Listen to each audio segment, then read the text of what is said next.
All right. Wow, we just hit 100 people, attendees. That's amazing. Thanks for everyone for joining tonight's session. This is a session that's sponsored by CBC and Meetup, and WeCloudData is the co-organizer. We're very excited about tonight's session. I'll leave it to the main speaker, Jason Kim. He's going to give everybody a quick rundown of tonight's schedule. There will be some very exciting talks, and I believe a lot of us are here for the interview tips as well. So let me just give you a very brief introduction to Jason. I'm pretty sure he will do the self-intro as well, and then we'll just move on to today's main agenda. So Jason currently is the Senior Manager of Business Intelligence at CBC, one of the largest media companies in Canada.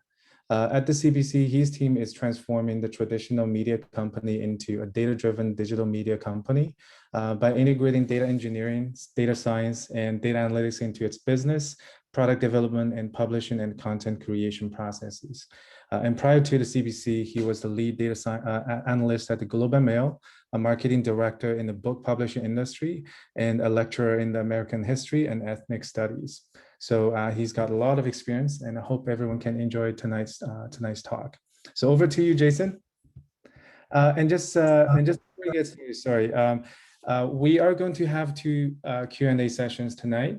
So if you have any questions, feel free to send it to the Zoom group chat, and I'll be collecting all of those questions because I'm assuming there will be a lot of questions. So Jason, you don't have to worry about those questions. I'll put them somewhere in a notebook, and I'll share with everybody when we are at the end. So yeah, over to you. Very excited. Thanks for sponsoring this event. No problem. Hello out there. Thanks for taking time out of your evening to attend this webinar. I'm really excited. It's been several weeks in the making, so I hope I don't disappoint you. If you could sort of let us know who you are and like what drove you to this event. We have a polling thing going on in Zoom, and so I think it's in one of the panels. So feel free to answer the poll as you're listening to the presentation. You're going to see me like swivel my head in this direction. Believe me, I'm paying attention to what I'm doing. I have the chat open in another monitor on this side of the screen. So if you have questions while I'm doing something, I could answer them when there's like a little pause in between things. So that's why I'm doing that. Okay, so I'll just launch the poll and it should go out now. So I'll leave the poll running as I do the introduction. So like Shweta said, I'm the Senior Manager for Business Intelligence at the CBC. I joined the CBC about almost 2 years ago, and I was the first hire for the Business Intelligence group. And so basically they hired me to start up a business intelligence practice at the CBC. And soon after I was hired, I hired out the rest of my team, 3 analysts, 1 senior analyst, and 1 data engineer. We're not currently hiring right now, but you should always keep an eye out. We as a department are constantly expanding, and I'm not the only person that leads a BI style team at the CBC. There are multiple opportunities for data scientists, data engineers, and data analysts in our department, outside of the department, in my team, outside of my team. And so definitely be on the lookout. And I'll talk a little bit more about a specific position that's opened up. I'll draw your attention to that you might be interested. Okay. So this is the agenda for tonight. I'm going to go over sort of the overall big picture of what's happening with data at the CBC from a BI perspective. I'll also talk about a little bit about the landscape of our digital products, which you may or may not have heard about or seen or used, as well as a little bit about my team. And then after that, we'll do a brief overview of some two projects that my team worked on, two data projects that we worked on to give you a pretty good idea of sort of the scope of my team and what it's like working day to day on my team or as a data professional at the CBC. They're going to be very quick and brief overviews. We're not going to go over like what prediction models we used, how we decided to use those models or whatever. But I'll give you a pretty high level understanding of two really interesting projects to give you an idea of what it's like to work at the CBC as a data professional. Later on in the evening, we'll switch gears a little bit and do an interview workshop. So I've been hired, I've been fired, I've been promoted, I've been through all of those things in the career. I've also changed careers multiple times. I used to be an ex-professor of history, right? Which has nothing to do with data science, I can assure you. I also worked in marketing, and then, I now am a data professional, right? So I know a thing or two about acing an interview, both on the interview itself as well as the technical portion. And so we'll go in deep dive into that. And I felt that was really important to do, given that we have this opportunity, because I really have seen a lot of people fall down in spectacular fashion during the interview process. I've also seen a lot of companies do a rather poor job of evaluating data professionals, right? And so I hope that there's something for everybody in that portion, not just job seekers, but also if you're a manager, feel free to take what you learned from this presentation and adapt it to your own team and hiring needs as well. So I'm going to close the poll because most people have answered by now.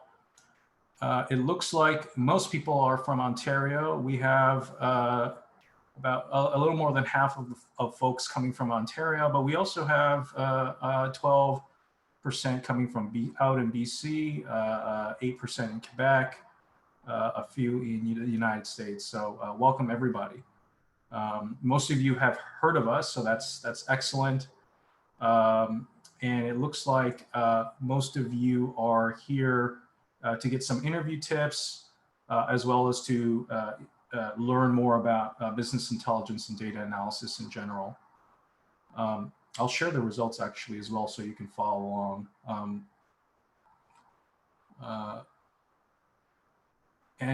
Well, surprisingly, most of you are career switchers. So that's really quite impressive to see. So I've switched careers multiple times, like I've said. Switching the first time is always the most difficult. So if you could switch once, you could switch 100 more times. So all you need to do is to be successful one time. And that will hopefully be easier to do after this presentation. Okay. So I'm going to close this polling thing. Okay. And then after that, I'll open up the interview. After the interview workshop, I'll open it up to questions as well. The interview workshop really relies on you having some familiarity with the interview questions. And so be sure to look at the questions. I'll post a link in the chat. Oh, there's already a link in the chat. Okay, perfect. Take a look at that, read it over, look at the data sets. Obviously, you're not going to have, unless your computer is, your brain is literally a computer, you're not going to be able to answer the questions then and there, right? When I go over the questions and some of the best practices in answering them, hopefully it'll be fairly straightforward. If it's not straightforward, this meeting is being recorded, so you'll be able to watch the presentation again on your own time later as well. If it's not in the chat, okay, let me post it.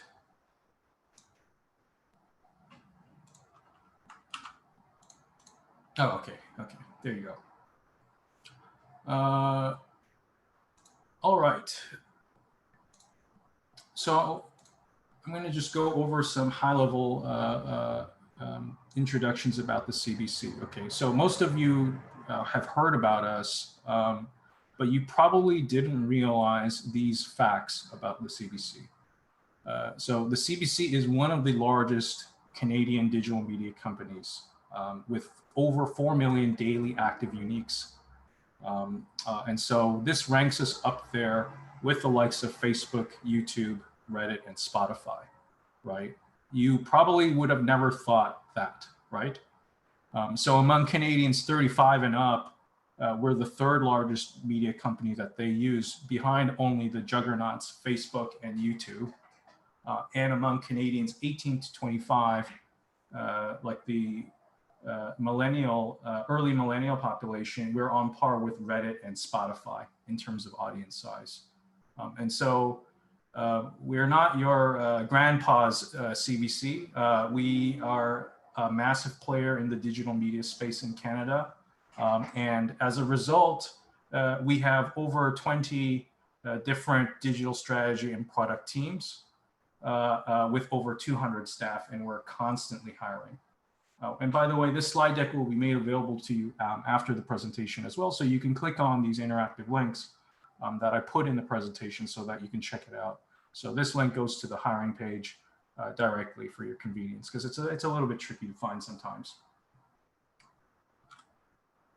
Our core mission in the digital strategy and product department is to ensure that the CBC is relevant to all Canadians through excellence in product experience and digital operations. And so that's why this group encompasses a team like mine, Business Intelligence. We're the strategy part of digital strategy and products, and we help support all of our product teams as well as a few content teams with their daily operations, so that we achieve that goal of being relevant to all Canadians. This is my team. Each of these links go to our LinkedIn profile. So feel free to add myself as well as the members of my team. Feel free to ask any of my team members out for a virtual coffee. They'll be more than happy to meet with you and talk about their experience working at the CBC. I find it's often more eye-opening to talk to not the manager or the directors of teams, but the people actually working on the team, right? It can be very helpful to get their perspective. You can reach out to me, you can add me on LinkedIn, but I'm likely not going to have time to do a virtual coffee. But you're getting the best virtual coffee right now, right? Which is very detailed, very polished presentation on what it's like working at the CBC. So it's my way of being lazy, I guess.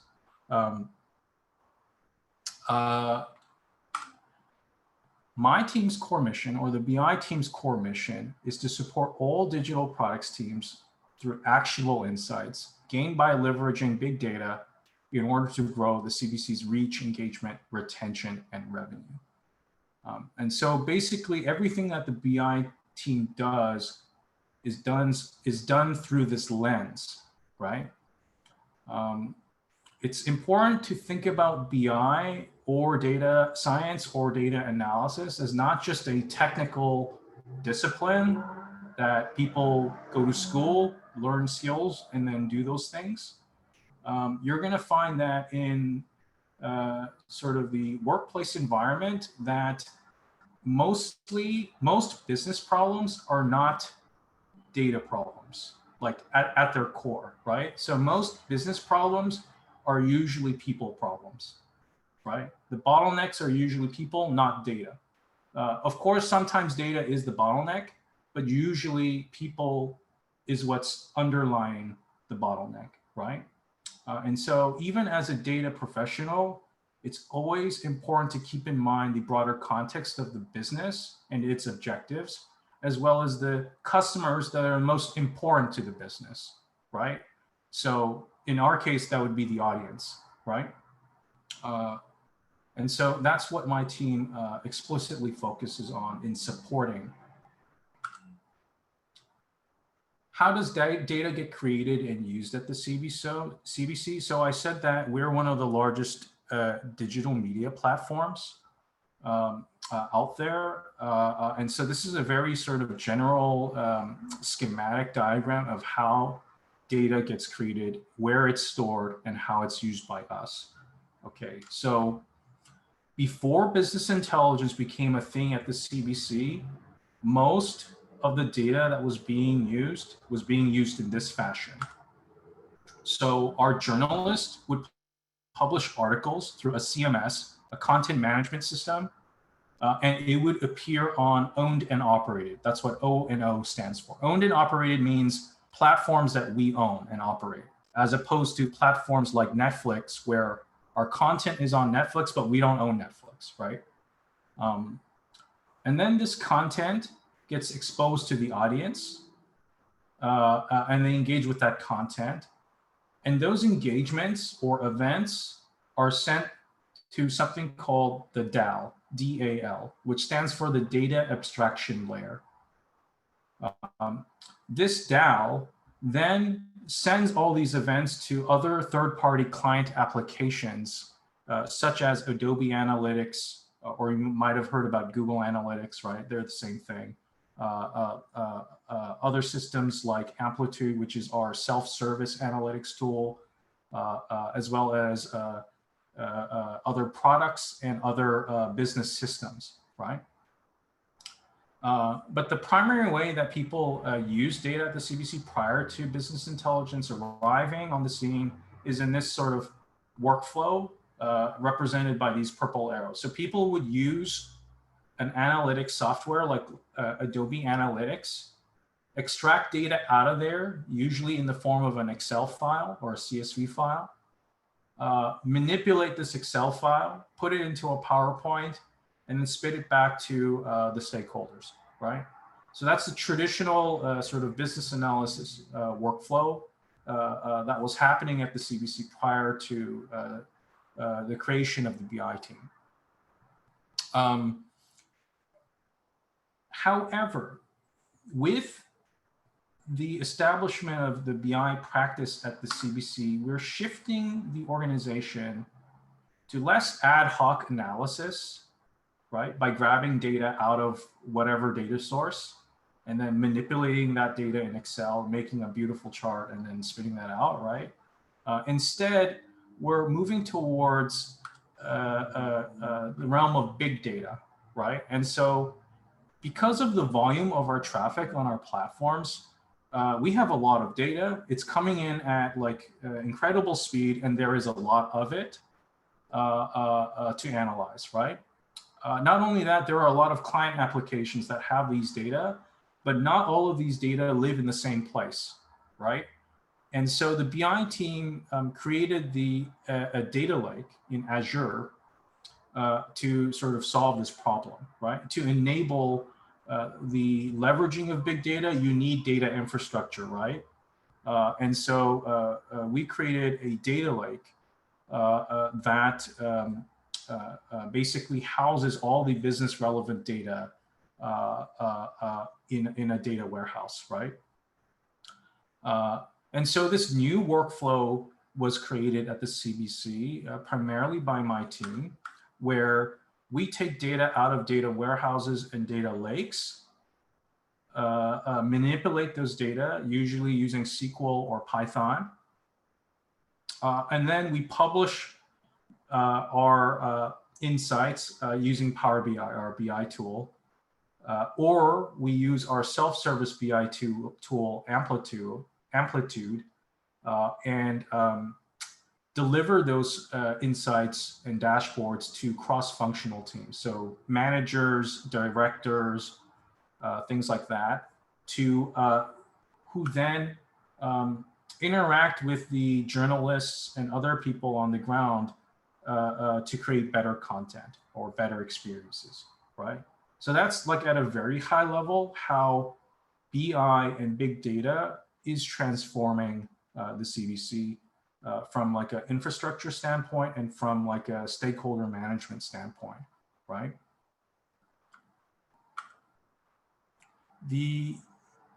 BI tech stack at the CBC is as follows. So like I said, we have a data lake in Azure. And on top of that data lake, we have Databricks.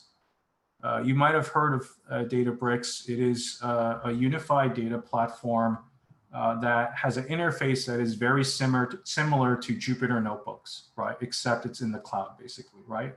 And so that is the primary tool that we use on the team for all workloads, right? So engineering, analysis, and machine learning are all done using Azure Databricks.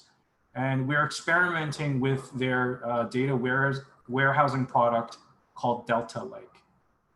And so all of our data is stored as Delta tables in the Delta Lake. One of the reasons we really like Databricks is the fact that it is multilingual. So you can, whether you use Python, R, SQL, or Scala, it supports all 4 languages. And so it doesn't restrict me from hiring someone that, say, for example, only knows R, right? But we primarily use SQL and Python, but we have the capability of using R as well. BigQuery, which is like a Google data warehouse, is also used by our team, but we're in the process of phasing it out because of this new data lake that we constructed within the Azure environment. And so we're sort of a multi-cloud team, but we're moving most of our work to Azure Databricks. And our BI tool is Power BI, another Microsoft product. However, we are evaluating other BI tools that are emerging on the market that are more suitable for big data analysis, such as Looker, which is a Google product. And then the 2 main analytical platforms we use are Amplitude and Adobe Analytics. This is overview of our process. Basically what happens is that most of the work that the BI team does is actually not from somebody coming to us with a request. So I would say maybe 70% of the time, the work that the BI team does is from me or my analysts attending a meeting of some kind and listening in on something, and a problem ultimately arises when the stakeholders are talking in the meeting, and we take notes, and then we later follow up with stakeholders with solutions, right? Or at the very least, we turn those business problems that they have into data questions, and then we look to the data for solutions, right? And so we go through the traditional, data workflow, which is we do some exploration of the data, both in Databricks and in Power BI, as well as some light engineering as well, because often we need to manipulate the data in a certain way for it to be properly used for a particular use case, right? We then translate the insights into, we translate the data into actionable insights. Usually these come in the form of recommendations, operational dashboard, something like that. And then we continuously obtain feedback, right? And automate the process so that not just that stakeholder, but all of our product teams can benefit from the work that we're doing, right? And then we follow up. We constantly reiterate on what we do. We also recycle a lot of work, we reuse a lot of work, and then rebuild a lot of work as well when needed for new problems. Some examples of BI projects that we've worked on, I'll just talk about 2 in very quick detail. The first is about cross-service journeys, and I'll explain what that is in a moment. And then secondly, account registrations. So cross-service journeys. So our stakeholders had this like business problem where increasingly we as a business think about our products in a distributed manner, right? So for example, we have a streaming service called CBC Gem. We also have a digital audio service called CBC Listen, right? And then we have a digital publishing service called CBC News, right? But all of these things have different product teams and they live in different parts of the company. And sometimes they don't, it seems like they don't even speak the same language, right? Like there are a lot of data silos and a lot of product silos at the CBC, right? But we're beginning to see a transformation take place where why not think about our products not as distinct products, but as part of a bigger, wider ecosystem, right? And how can we create an experience that connects one product like Gem to another product like Feed, right? And so the problem was how do you measure something like that that's so abstract, right? And so the way my team solved this problem was by creating a concept called cross-service journeys, or CSJ for short. And what this is a session where a user goes from one service to another service, right? So taking it out of the CBC context, think about like Google, right? So Google has a lot of different services in its stack, right?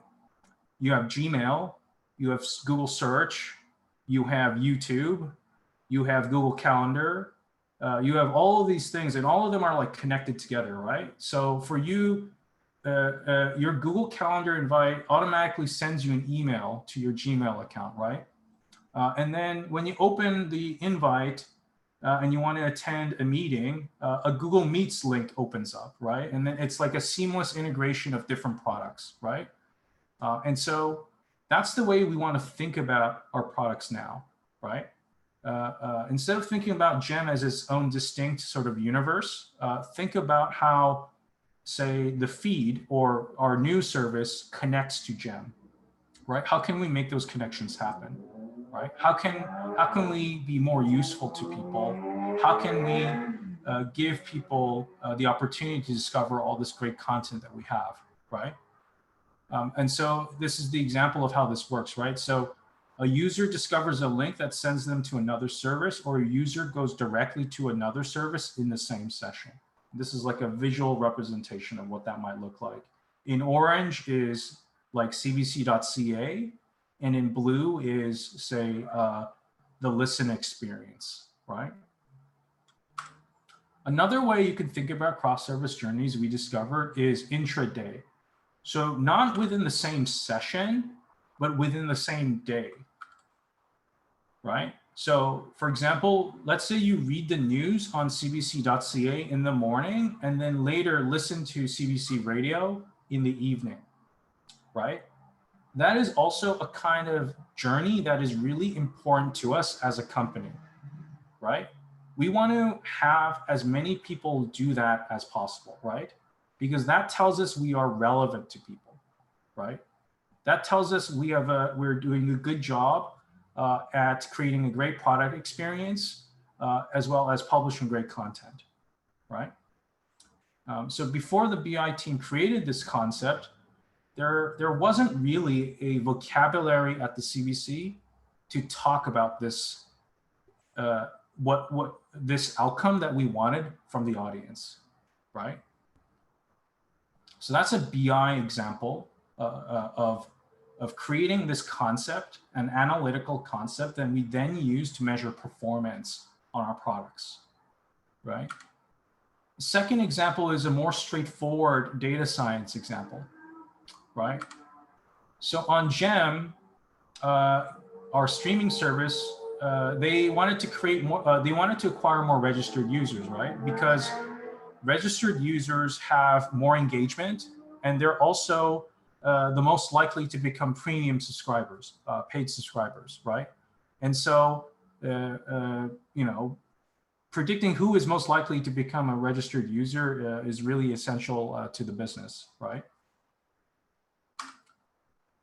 And so we used a lot of different kinds of data to try to figure out what is the likelihood that someone will register based on different signals that they send to us.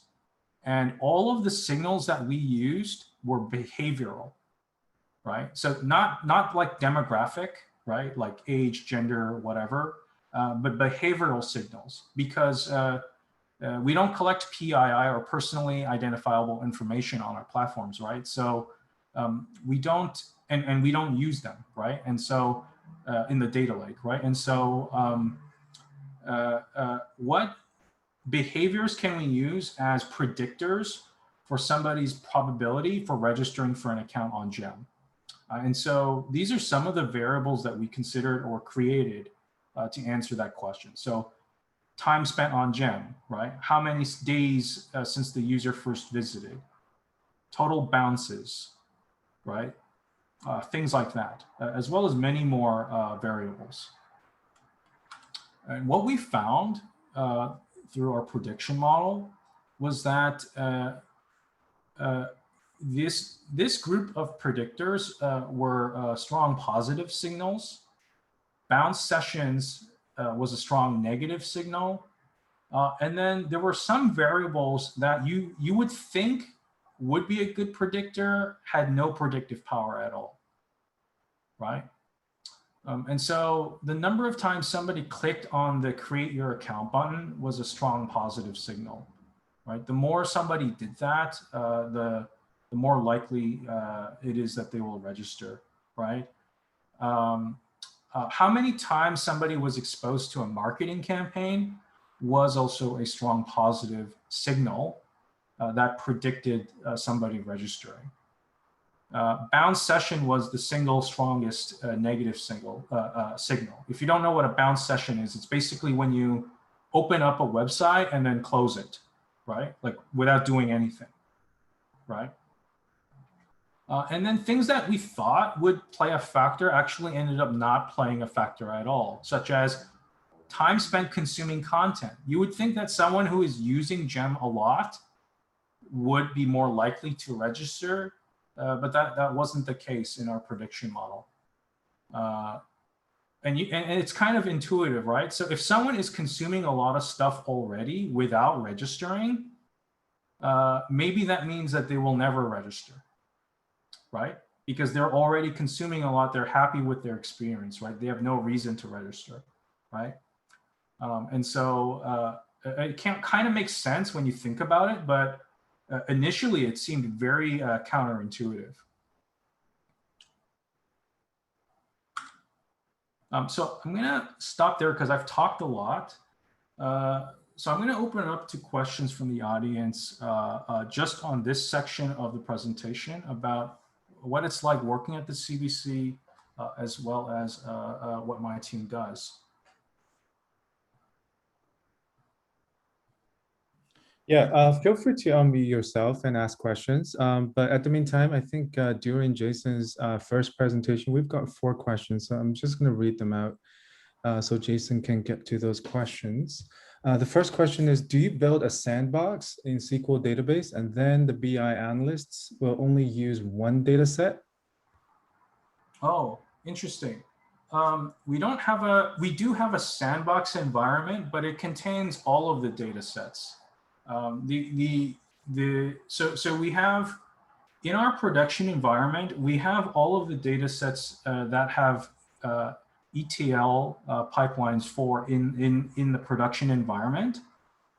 And inside the production environment, there is a database which contains tables for each of the data sources that we have, right? And so the analysts can manipulate and use all of these tables with no restriction, except in the production environment, they cannot create new tables in it, right? They can query all those things, but they cannot create new tables in it. So that's why we have the sandbox environment, right? So if they want to create new data models, let's say that there is a table A and the table B, and they want to create a new sort of data model based on that table, and they do a lot of transformations. They can create these new tables in the Sandbox environment.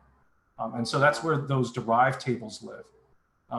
Over time, some transformations become routine, right? And so we've gone into the practice of going back and taking a look at what's in the Sandbox and sort of promoting those tables to the production environment for everybody to use on a consistent basis and fully managed by our engineer, right? And so yeah, we do have a Sandbox. We do have a lot of self-service where the analysts are doing a lot of the engineering work, but then we have also a fully managed production environment that is managed by our engineer. Thanks, Jason. So another question was, I was looking at a recent job posting for from the CBC data for the CBC data job, and I noticed React on the job posting, and I was wondering if it was used for visualizations or to create a dashboard. Oh, interesting. That was definitely not my team, but I have a feeling I know which team it is that's hiring for that role. So we have a team called Machine Intelligence and Retention that, like I said at the beginning, my team is not the only data team at the CBC. There are a lot of them. And we're not the only ones in the market for data analysts or data scientists, right? So there's this other team called Machine Intelligence, and they're developing an in-house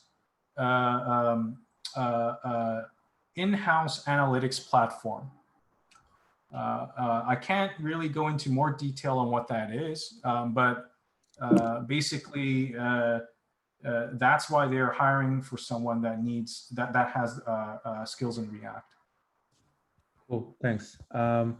So I'm just watching the time here because we have a second presentation, which is about the interview workshop. Yes. So let's answer just one more question, because I think there's one attendee who asked two questions related to career switching.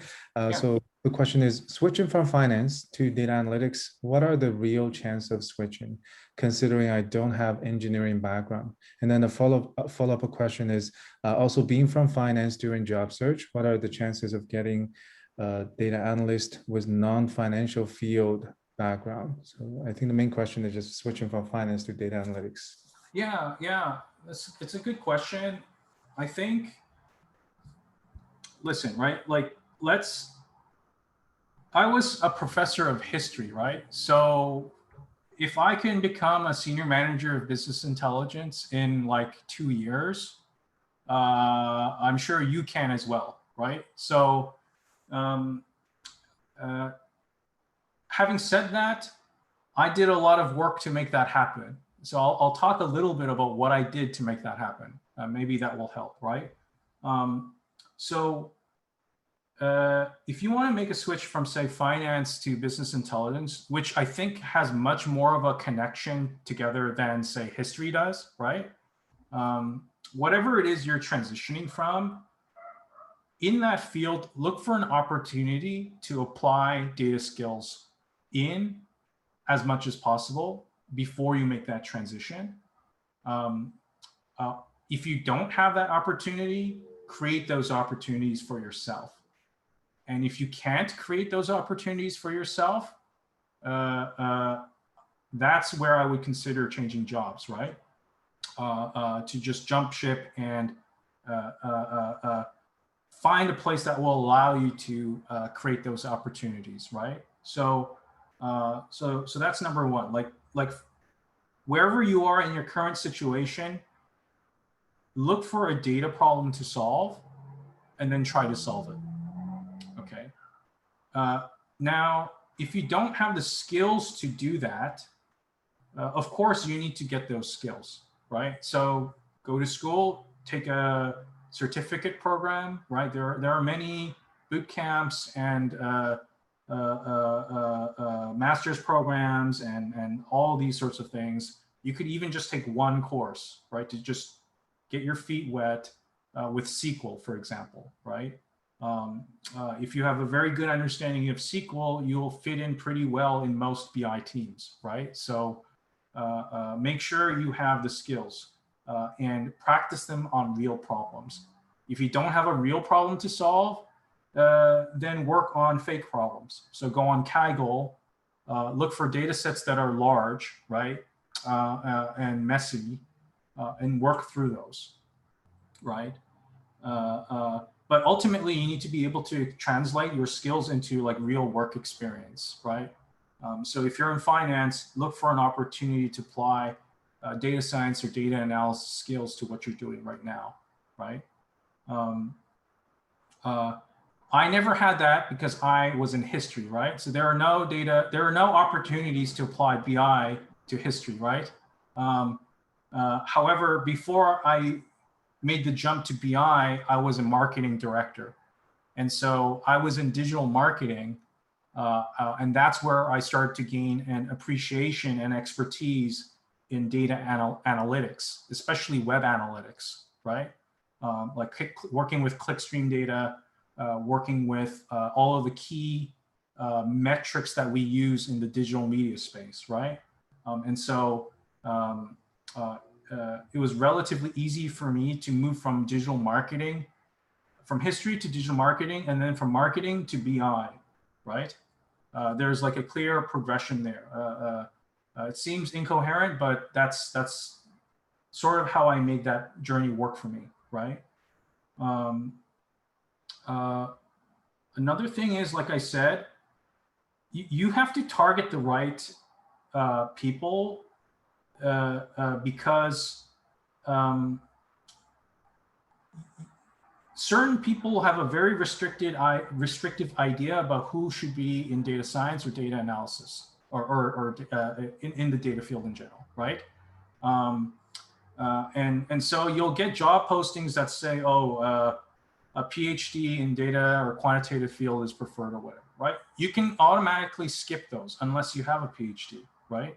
Because clearly that is a signal that this is a company that is very restrictive in the way they think about who would be a good fit for this position, right? Look for companies that are willing to take a risk, right? Look for companies that are hungry, right? If you're in finance, I would look at banks that are hiring in business intelligence, right? Or something like that, or work with a financial startup, right? A startup needs to hire people that have skills in multiple areas, right? Not just in one, right? And so there are definitely companies out there for you willing to take a chance on you if you have the skills, if you're the right fit, right? I can't think of any other advice to give besides, I guess the third point is do your homework, right? So I made it a point to learn everything I could about the media business, as well as digital marketing when I was doing that, to make that transition as easy as possible, right? So when folks are interviewing me, it's clear that I know more about the industry than they do, right? And so if you can do that multiple times, changing careers becomes easier and easier to do, right? Thanks, Jason. So I think now it's time to move on to the interview workshop. Yeah. Okay. Great. And there are lots of great questions. I've noted down these questions, so we can keep asking more questions at the end. Yeah, and if I there are so many people and there's so many questions. Feel free again. I'll try to answer as many as I can in this event. But if I don't get to it, or if you want to pick my brain about something that I don't cover in the event, again, add me on LinkedIn. I'll answer your question. Right. It's. I really enjoy what I do. I'm very passionate about my work at the CBC. I'm also very thankful that I eventually figured out what kind of career I should be in, because when I was, a lecturer, I never had in mind that I would be a manager of a BI team, right? Data science and data analysis didn't even exist as a concept when I was in undergrad, right? So I'm doing this presentation to help wherever you are in your job search or your career to make that jump, because this is a very rewarding field. If you're smart and if you're skilled, I think this is the field for you, right? And there's a lot of space for everyone in the field, right? And I forgot to mention that. So the CBC, we are very conscious about our public service mandate as well as who we hire, because it's important to us that we are an inclusive company, that our company reflects the diversity of Canada, right? So if you identify as a woman, if you're Indigenous, if you're Black, if you're living with a disability, apply, right? We have a place for you, right? So for those that are discouraged, hopefully the event will give you some ideas about where you might be falling down, or at least the things that you can control. And then for the things you can't control, I would recommend you forget about them, right? There's no point in working on something you can't control, right? And so that's sort of my last thoughts about making a career change. Okay. Interview tips. And again, the slide deck will be provided to everybody. So you can have my tips, you can print them, you can frame them, you can put them on your wall so that you can live and breathe my philosophy of interviewing. So the first tip I have, and people who are my colleagues are going to be very familiar with this motto that I constantly say to their annoyance and disgust, is to eat your own dog food, okay? So what this means is if you are interviewing for a job at McDonald's, you better damn well know what a Big Mac is, right? And so I've had interviews where people are interviewing with us, very qualified, very polished. And then when we ask them, okay, what products have you used of ours? And do you have any feedback that you want to give about our products? I've had someone say that they actively avoid consuming the news, right? Let alone the CBC, right? So we can't hire a data analyst to do data analysis in support of our core mission if you don't even know what the news is, right? Let alone our news app, right? So you have to become intimately familiar with the company and its products and services before you apply. And when you're interviewing, you need to make sure that you let them know that you've done your homework on them, right? Even if they don't directly ask you, make it clear in your answers, you know what's going on at that company, that you can speak well to its products or services, that you have an opinion on what they're doing, and that you provide a valuable perspective on what they do as a data professional, right? You have to go into that room with that expertise in mind, right? If you don't have the expertise, it's easy. Just use their products, download their app, right? Use it for a week. That's all you have to do, right? It's really that simple, right?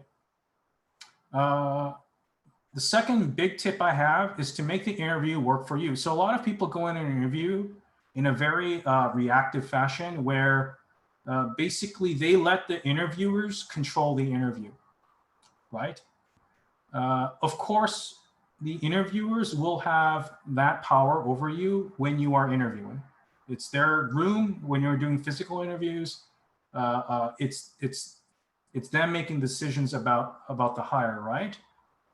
However, what you can control in this situation is your answers, right? And so inevitably, and I've seen this because I've participated on many interviews on both ends, right? People in general are very bad at asking good questions, right? And so you should be hyper aware of that. And when you're asked a question, oh, I messed up here. You should look for opportunities to paint yourself in the best light, right?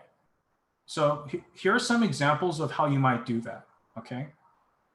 So turning yes or no questions into stories. So if you're asked a question, do you know how to use Power BI? Don't answer yes, don't answer no, okay? Instead, change the question. Tell them about a time you used Power BI to solve an important business problem, right? So you're turning a yes or no question into a story. That's what you want to do, right? You also need to have at least 3 stories to tell, right? Or 3 examples, right? So work through 3 examples in your head, like highlights, right? From your career that you can apply to the situation, and then figure out a way to work them into the interview, no matter what they ask, okay? Because this is about you and how you're a great candidate, right? And so you know the best about what you've done and what you've achieved and what paints you in the best light possible, right? So no matter what they're asking, figure out a way to incorporate one of your 3 stories into your answer, right? If it helps, you could even have these stories like written down on a card somewhere before you go into the interview. Look at the card, put the card in your pocket, go into the interview, right? That's if you can't do it on the spot, prepare ahead of time, right? On that topic, show, don't tell, okay? So don't tell people what you've done. Show them that you're a great candidate, right? So when you're writing a cover letter, resume, or when you're answering things in an interview, you need to demonstrate that you're the best candidate rather than simply describe what you've done, right? Good stories are stories in which the writer shows but doesn't tell, right? Finally, or actually second last is the length of answer. So a lot of people, when they're in an interview, because they're nervous, they talk a lot, right? You want to really watch yourself, catch yourself on that. And what helps is maybe recording yourself. You know, it doesn't need to be a video recording. It could be an audio recording. Practice a few answers or questions that are very typical, like in the interview process. Make sure that your answers are short, 5 minutes max, right? We don't need to know your entire life story. We don't need to know, you don't need to spend 20 minutes talking about like some prediction model you made, right? 5 minutes is enough. Finally, assess where the company is on its data journey and how you fit into that journey. So this is the broader story of you and how you fit in, right? So figure out, either by asking them or interviewing team members before your interview, or whatever means possible, these questions, okay? Are the people interviewing you able to outline the company's data strategy? When you're interviewing, you are interviewing the company as much as they are interviewing you, right? So if the people in that room cannot describe the company's data strategy or analytics strategy to you, you should not consider that job, because it will ultimately not be good for your career, right? It will also not be good for your mental health and well-being either, right? Because you'll be so stressed out because the company has no direction, right? Ask them also, how do the non-technical people at the company think about or use data? And then you should also ask the vice versa. How do data people or technical staff think about the business, right? And then you should reflect on how your work for that company might fit into its broader data journey and what opportunities there are as a result for you, right? So when you have a job offer or multiple job offers or whatever, you should be assessing how well this fits into your career progression and also how well it will grow your skills as a data professional, right? And how much value you could deliver to that company over time, right? And then finally, it's to reflect on whether you prefer, what kind of environment you prefer working in as a data professional. So do you like working in an environment where things are still totally new and are in a state of transition? Or do you like working in a mature environment where they have like hundreds of data scientists and analysts already, and all you are doing is filling in a vacancy or a gap that they have, like in staffing, right? Like think about what kind of environment you would thrive in best, right? So knowing all of these things will help position yourself in the interview. So when you're telling your story in the interview, if you know all of these things, your story will make sense to them, right? Because you've correctly identified what story is best to tell for where they are on their data journey. I have a slide in here. It's very blurry because it's like maximized, but you'll have access to the deck, so you can read this chart for yourself. This is Gartner's data maturity model.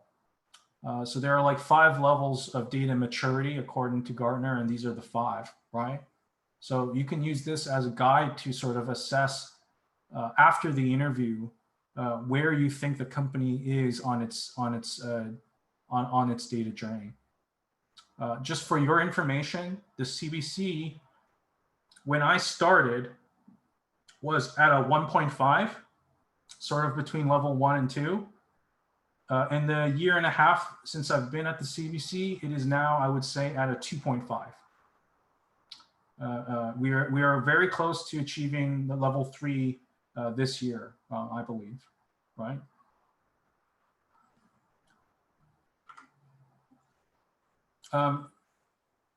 So that's it for the interviewing tips. I'm now going to go over the technical interview. And then after that, I'll open up to questions. I have to pack in so much content, okay? So you're getting a lot of value, right? So I have to just keep going. So you should all have seen or have access to an example of a real technical test that I created for a BI role. In this test, there are 2 data sets, which I have linked samples to as well. I'll quickly go over what the sample looks like, just in case you haven't had a good chance to look at it. So this is the web sample data set.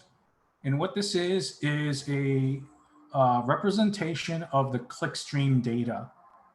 So every single thing you are doing in our apps and our websites is being recorded, like anonymously, of course. Everything you do, every click, everything you watch, everything you listen to, things like that, right? And this is what the data looks like. And so each of these fields have to do with a particular session on that particular day at that particular time, what they're doing in order, right? Device ID is how we identify unique users. This is basically a unique browser or cookie, right? The event type is what activity they're doing. So they're loading a page. The refer URL is what they were looking at before they were doing that thing. The content URL is the thing that they're looking at. The content ID is the ID of the thing that they're looking at, and so on and so forth, right? Very large data set with, I don't know, billions of records for our users, right? The second data set is more straightforward. It is also a historical data set, which contains all of the changes that happen to articles. So here's an example here.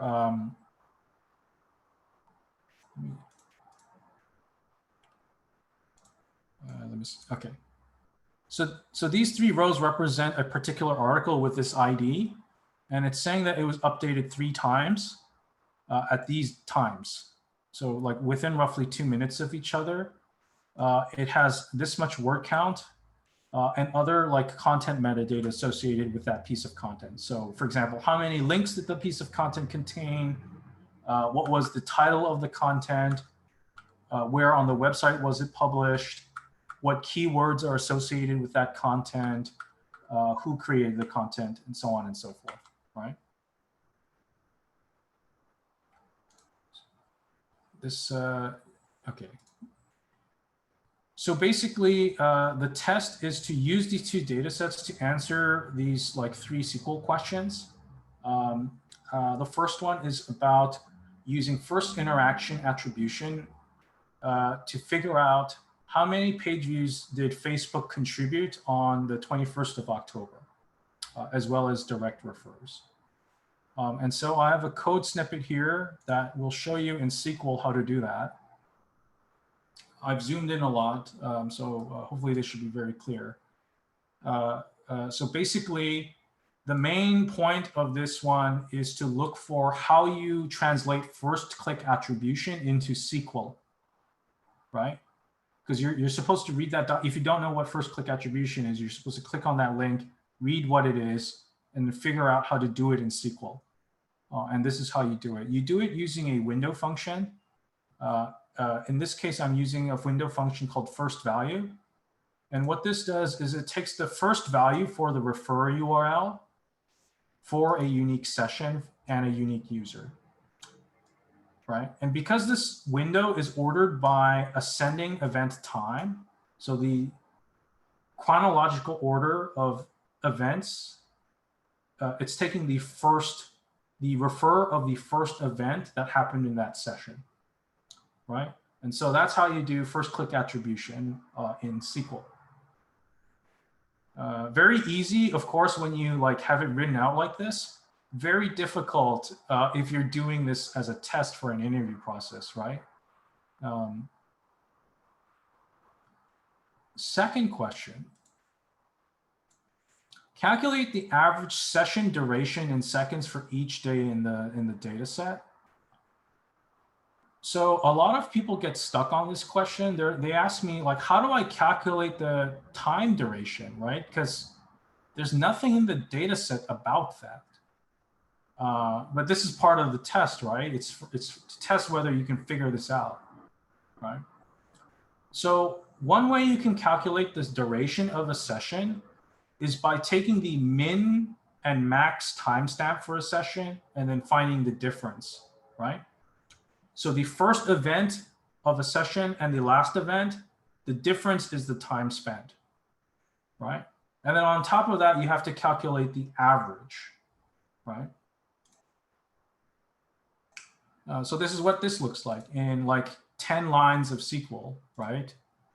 In the inner query, we take the difference between the max and min event time, turn it into seconds.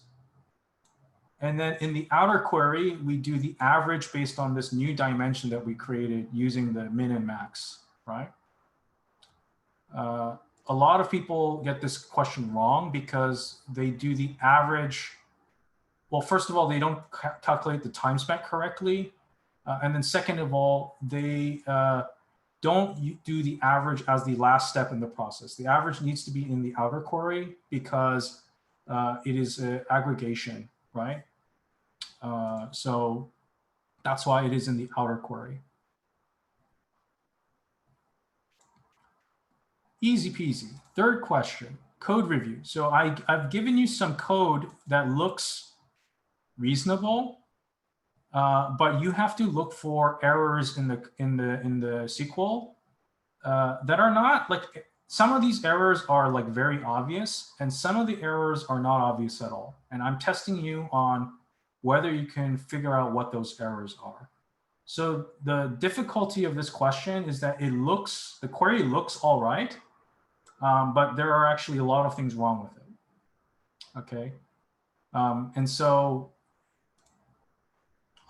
this is the wrong query. So the original query. I've put like 4 arrows here to kind of point at the things that are wrong about the query. So the first thing that is wrong about it is that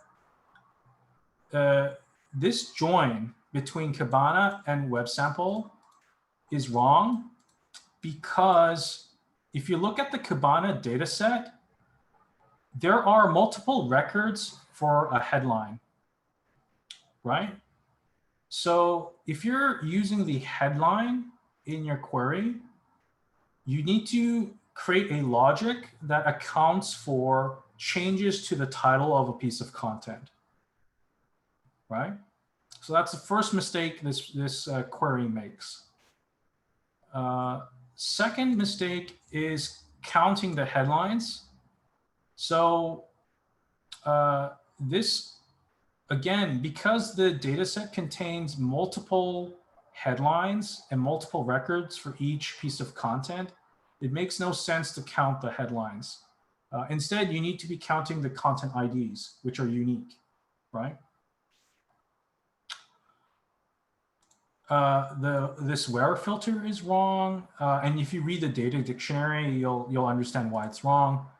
And then this filter is wrong as well, because what this query does is it repeats 3 times for each of the user tiers, but that's not needed. And I'll show you below why that is. But the biggest mistake is the fact that the Kibana table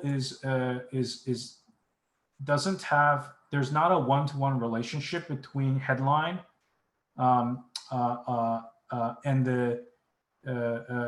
then when you try to join it on content ID with WebSample, it will create a malformed join, right? Because of that. The correct query is below. So what I did was I had to correct the first problem with the Kibana dataset, which is I used the same logic as I did for first click attribution, except on headline. So I forced the Kibana's dataset to have one headline for each content ID. That's all this is doing. It's taking the last value for the title and applying it to the entire data set. And then I'm using content ID, which is the key that is being used to join these 2 tables, right? To do as the basis for my calculations, not headline.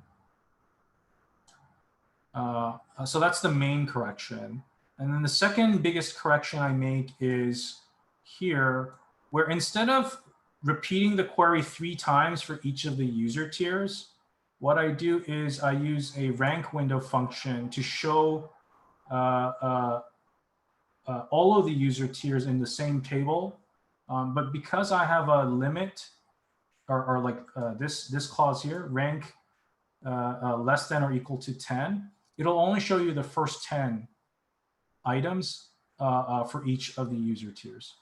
If all of this is like going over your head, don't worry. You're going to have access to the questions. You're going to have access to the sample data. You'll be able to sort of figure it out in your head what's going on. And I'll also share this answer sheet as well later. I just couldn't figure out a good way to do that using Google Docs. So that's basically the gist of that. The last question has to do with Power BI. So this is what the dashboard looks like. And basically your task is to provide feedback on the dashboard and recreate the dashboard to be better, right? That's basically it. So you don't need to know anything about what this dashboard is trying to show, but like to understand the corrections that I'm about to make, right? So pretty much every visual in this dashboard is misleading or wrong in some way. And you might be wondering, how can a visual be wrong, right? Well, if the visual is not telling the truth about what's going on with the business, it's not only wrong, it is also misleading and damaging to the business, right? And so being a good BI practitioner means you not only need to be good with SQL or Tableau or Power BI, you also need to be good at communicating what it is that you're trying to do, as well as being very conscious about what truths you are telling with your dashboards. So this first visual here on the left is problematic because this is a time series, right? But what is plotted on the time series are percentages, right? This is wrong because think about it, okay? So let's say I'm a shoe store and my main metric is conversion rate, right? The percentage of people when they're exposed to an opportunity to buy my shoes, what percentage of them buy my shoes, right? Well, if only 10 people come into your shoe store on one day, and then on the next day, 1 million people come into your shoe store, all of a sudden your conversion rate on one day is totally meaningless compared to the other day, right? So let's say you have a 90% conversion rate on the day you have 10 customers, and then a 2% conversion rate on the day you have 1 million customers, right? It's not. If you think about it, 90% conversion is not actually meaningful, right, in the business context, right? Sales are what's meaningful, not the conversion rate, right? Gross sales, right? So how do you correct this problem? It's very easy. Give an indication of magnitude, not only proportion. So percentage is a ratio or a proportion. Whenever you give a proportion, you need to give a sense of the magnitude or the size, right? And the way I'm going to do that is by changing this into a line and bar chart. And the bars are going to be the number of articles that are published.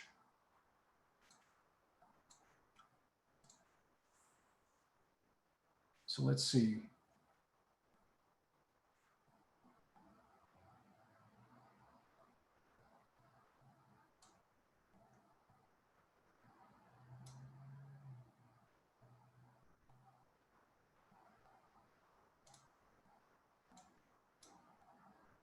There we go. So you now notice that the percentage rate goes up when the bars go down, right? So this is clearly affected. And if you look into deeper, it's these two bars, right? Every time it's like 2 bars. So you could intuit that what this means is that on weekends, there's less publishing activity, right? But the rate goes up on weekends because there are less articles being published on the weekend, right? And so this trend is affected by seasonality, right? If you don't have the bars there, it hides that truth, right? And so your visual is totally misleading, right? If your business was run on this, you would think that Saturdays and Sundays are the best for your business, right? Which is a false assumption. Second mistake is this pie chart or donut chart. Never use a pie chart ever. So that's my hot tip, right? The reason is that the pie is kind of like a ratio. It's supposed to show you part to whole relationships. But when you have this many slices in the pie, it is impossible or very difficult to interpret. So we can see that local is about more than half. But can you tell using your eyeballs what percentage news is here? No. It turns out to be under 20%, but it looks like anywhere between 30 to 40%, right? So the pie is a very misleading visual because it manipulates this circular format, like manipulates the eye so that it's not a very good way to understand what is actually going on. So the fix for this is very, very simple. You just turn this into a bar chart. And then magically, you have a very clear understanding of what is the most important thing, right? Third mistake is this visual that kind of tries to tell the stakeholder what piece of content led to a cross-service journey. So on the left-hand side is the article that is the origin. And then on the left-hand side, or on the right-hand side is the article that, or is the destination, basically. So this article led to this cross-service journey. So this is useless by itself because it's like a long list of URLs, right? So the fix to this is very simple. You need to add a metric, right? So in this case, I added a number of loads. And even this visual by itself can be improved a lot, but because I'm just doing like this thing in 2 seconds, like in a presentation, adding a metric makes a big difference because now I know that this pathway from this article to this listen experience is the most prevalent pathway for cross-service journeys, right? So to give you an idea of what I mean is, this is an article about COVID. In it is a link that goes to, I think, a podcast.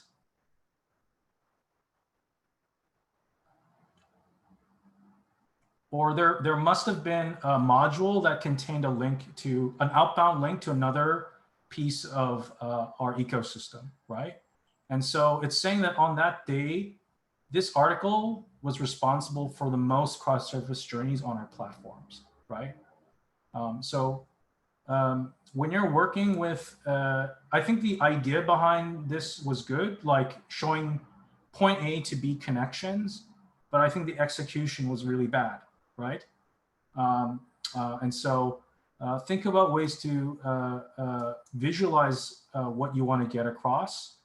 And oftentimes, a table is not the best way to do this, right? So if I had more time, I would change this visual to maybe a, I don't know, a Sankey or some other type of visual that is better at showing flows between point A and point B, right? So that's it on that part. If you made these 3 changes, you would have aced the dashboard review portion of the test.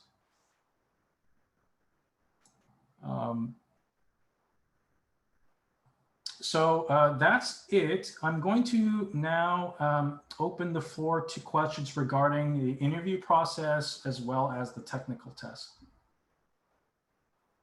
Cool. Thanks, Jason, for the great introduction to interview tips. We've got quite a few questions. The first question is actually about this interview test. How much time is the interviewee given for this assessment?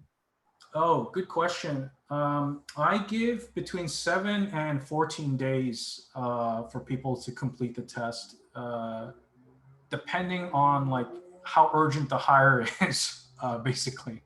I try to give people, I don't like timed tests. I've done them as well as a candidate, right?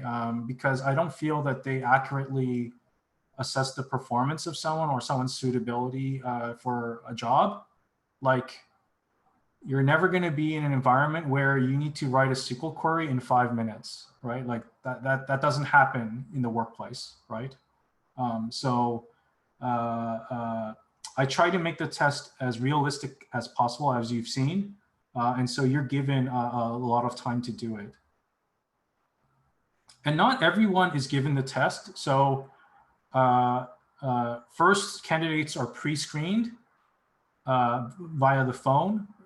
Well, the resume and then the phone, and then I through the pre-screening process select maybe between 5 to 10 people to take the test. And the pass rate of the test is usually under 50%. So these between 2 and 4 people that make it through the test are the ones that end up at the interview stage. So I do the interview last because at the interview stage, I'm not asking you questions about your capabilities as far as technical skills are concerned, right? Because your performance on the test has already proven that you have the skills, right? So the interview is only about the intangibles and your communication skills, right? That's it.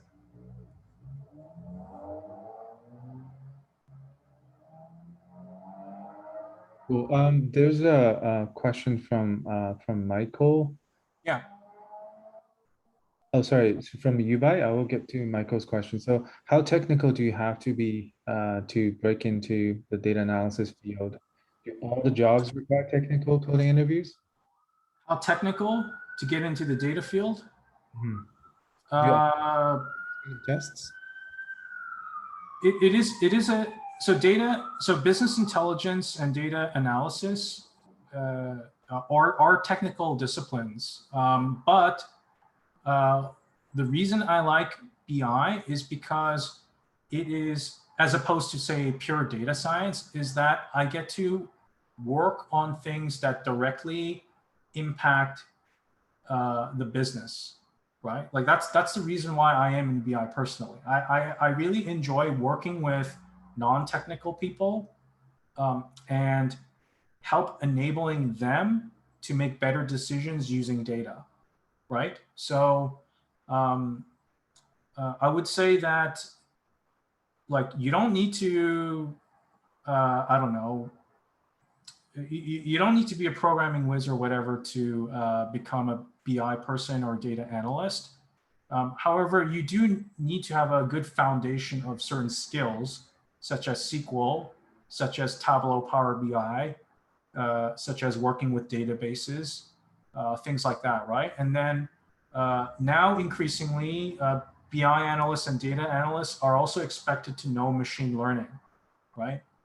So that would involve you learning R or Python, right? So it is a highly technical field, but I think people overrate how technical it is because as you see in my technical test, yes, it is a technical test, but the code itself is very simple. So most people have in their heads very good technical skills, but they're not able to translate it into a workplace environment or using real data. So I would say that it is a highly technical field, but the people that are most successful in this field are the people that are able to communicate and work with non-technical folks and apply non-technical skills to what they're doing. Thanks, Jay. Yeah. I think you alluded to Michael's question here. Yeah, so Michael's asking a question regarding like a multiple choice interview tests. How do you prepare for that? Do you have any tips about how to review in linear algebra and probabilities and statistics to prepare for interviews? I guess. Yeah, I'm sorry to hear that, Michael, that they're forcing you to do a timed multiple choice test. From my point of view, this is a ridiculous way to screen candidates. you're never going to be asked at your job, I can guarantee you, calculate the probability of blah, blah, blah, right, on the spot in 5 minutes. You're never going to be asked that, right? So I am very sympathetic. So how would I approach preparing for something like that?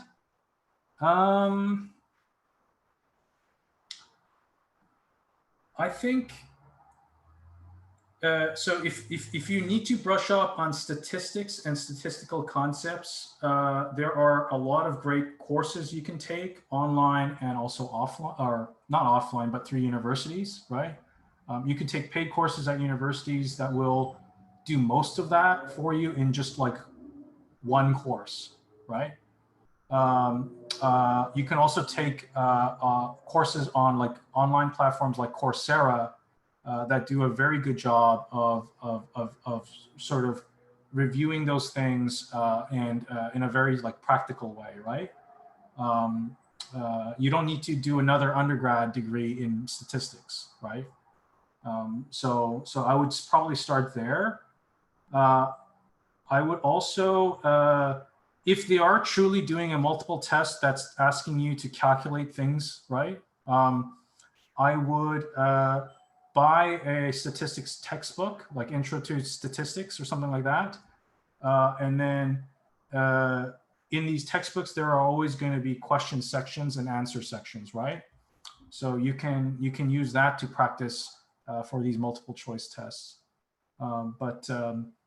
Unfortunately, I can't really give you any more specific advice because I've never experienced a situation where they would ask, do a statistics test through multiple choice. I've had timed technical tests, but they were for coding, so they were for SQL and JavaScript.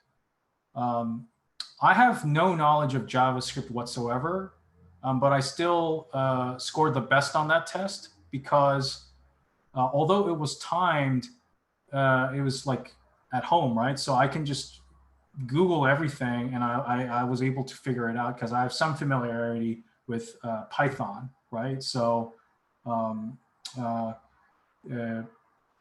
if it's not in person and if it's allowed by the test, use online resources. Like Google is the best teacher out there.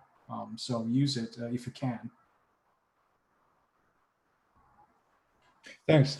So I think we only have like 3 to maybe 4 minutes for maybe 1 or 2 more questions. So unfortunately, I won't be able to read through all the questions. So I'll just pick 2 that I think that are interesting. So there's one question regarding CBC data sets. So the question is, I'm working on a data capstone project between now and the next month. I'm looking to work on a CBC data set. How can I go about this? There's also a question about like the open whatever data set online related to CBC. I'm not sure if you're aware of that, Jason. Yeah, very, very great question. I think hit me up on LinkedIn. I can hook you up with a sample data set, or we may even consider. It's given me a really good idea. So we at the CBC usually do innovation sprint every year, where all of our teams get together and work on whatever they want in like a 2-week sprint or something like that, right? But I've always wanted to do like a open data quote unquote competition or like a hackathon, like with the general public as well as people at the CBC. So that might be the impetus to publish a data set to something like Kaggle.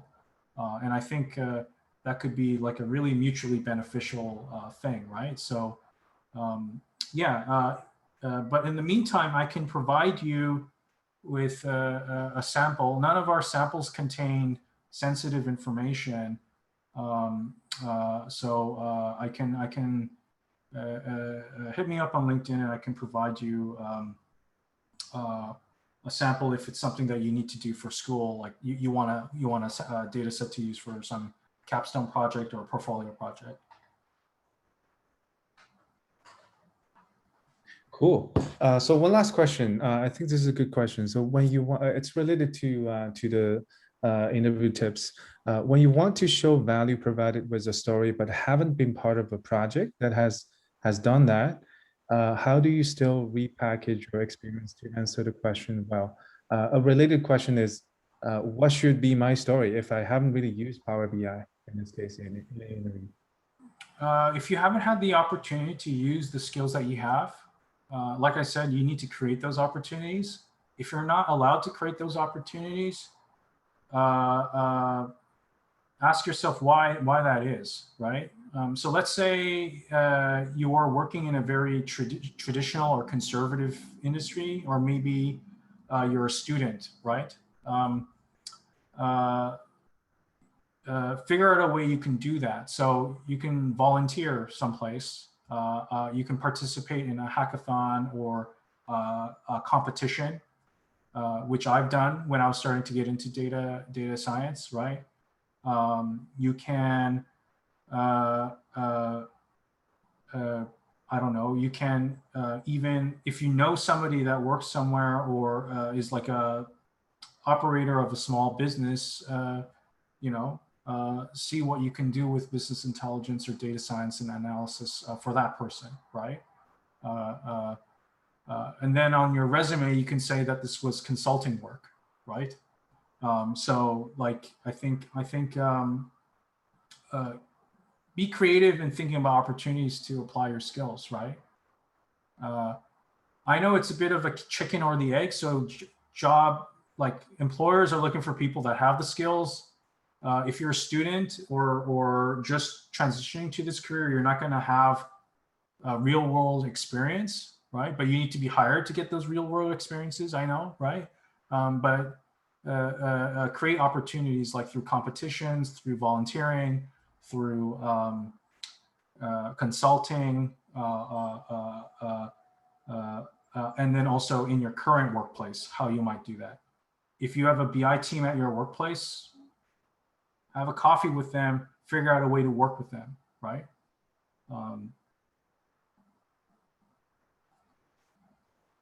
right. Thanks. Thank you very much, Jason, for sharing your knowledge and experience. I think it's really rare for a large organization to be able to actually just share, one of the examples, coding challenge example, and then even go through the solution. So that's a lot of insight, and I believe it's very useful and helpful for tonight's audience. So thank you very much, Jason. And of course, I would like to thank everybody for joining this session and being so engaged and asking a lot of great questions. So there's some, just logistics. A lot of people are asking for recording slides and coding assessment doc. So I believe by now you will have, you already have the assessment doc, like the link to the assessment documentation. I believe Jason mentioned that he's going to share the slides and the data set and solutions as well. There's one question regarding recording. So I think we'll need to get Jason's approval at the end. And we'll definitely follow up with everyone through an email follow-up, because I think you all registered through